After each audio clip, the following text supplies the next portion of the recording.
All right. Hi, I'm Robert Dwyer, and I'm going to do problem number 3 in the exam, the tank problem.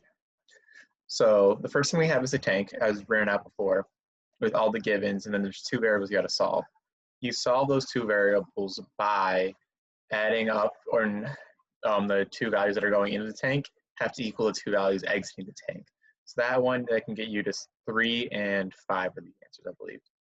And after that, now that we have our tank completely set up, we can place it in terms of A1, A2, and A3, which is just the things entering the tank and the things leaving the tank in terms of A2, and the terms leaving the tank in terms of A1 and terms entering in A2. So for A1, it'd just be 6, since there's no tank value given for here, and there's 6 leaving A1, which is the 4 and 2 right here, and 5 entering from tank 2, which is right here. And then for A2, it's the same. There's 2 entering from A1.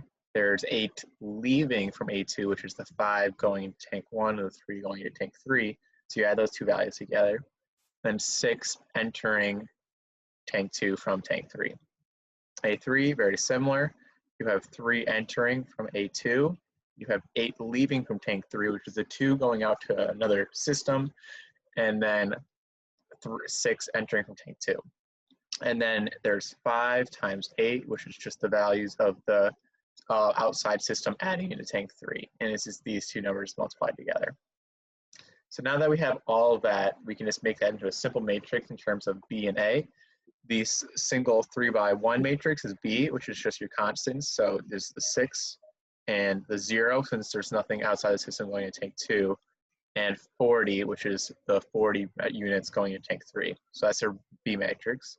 Then you add that to A, which is just our values of A1 over V1, and A2 over V2, and A3 over V3.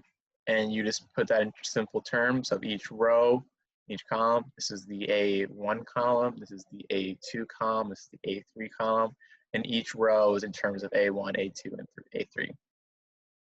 So now that we have this, we're just going to solve this using Mathematica code. This is the answer, but I'll show you the code real quick, which is you just plug in what you have beforehand, and then the code. Oops, hang on. There we go. This is the wrong code. This is for a different problem. This is our code right here, and this is our B value. And then you write down B1, B2, and B3, which are the values of the tanks right here, 3, 4, and 7. Perfect.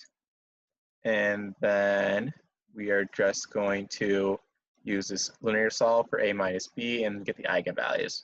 So this will get you just your linear solve, which is right here, and then you use your eigenvalues. And that's how we get the answer for the tank problem, which is question 3 in the exam.